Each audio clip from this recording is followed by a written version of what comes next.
संगीत रागी जी से ही जवाब ले लेती हूँ।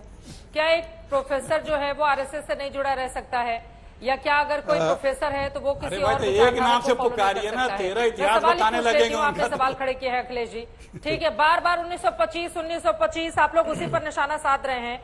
1925 और बार बार उनकी बातों से जो संज्ञान आता है सीधा निशाने पर संगीत रागी जी आप ही हैं।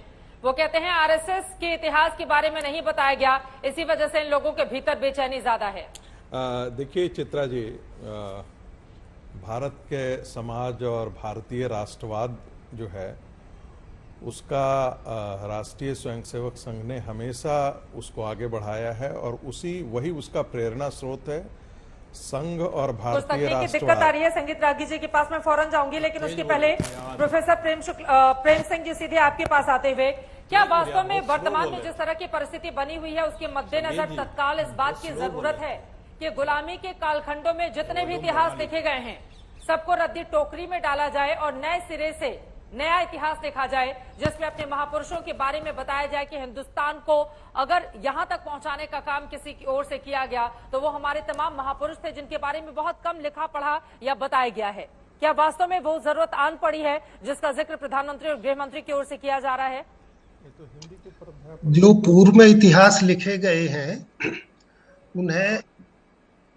उन्हें अंडू तो नहीं किया जा सकता, उन्हें फेंका नहीं जा सकता कहीं भी।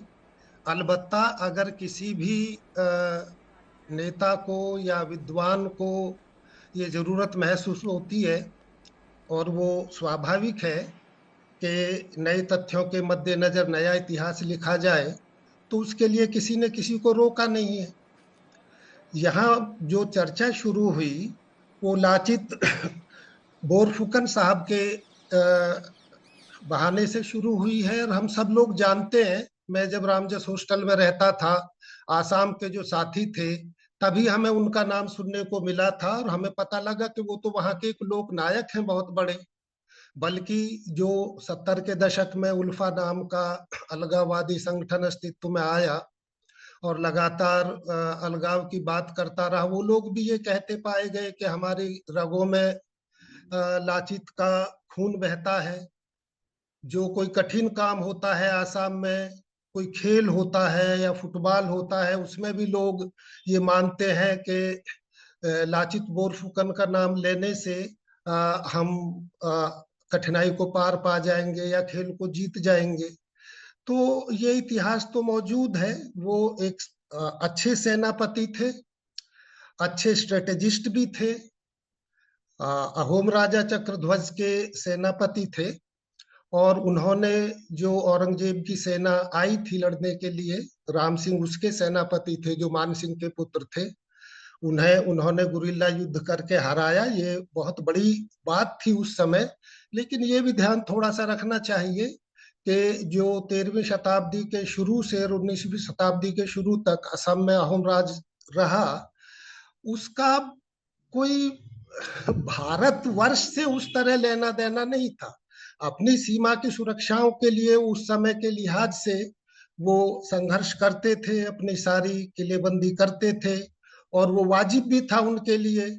लेकिन उन्होंने औरंगजेब की सेना को इसलिए तो नहीं हराया था कि भाई भारतवर्ष पे कोई गुलामी का राज छा गया है।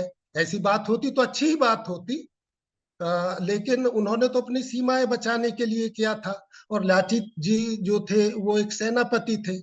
राजा ने जैसे कहा, क्योंकि उसके पहले के जो राजा थे वो एक लड़ाई में हार चुके थे और एक संधि हुई थी, उसमें लोगों को उसमें अहोम राज्य का बहुत बड़ा हिस्सा देना पड़ा था उन्हें। तो उस सदमे से वो चक्रध्वज के पहले जो राजा थे वो गुजर भी गए थे। तो वो एक टीस थी और उस टीस को खत्म किया लाचित बोरफुकन ने। तो इसलिए वे जनस्मृति में, जनमानस में एक बड़े योद्धा के रूप में स्वीकृत हो गए।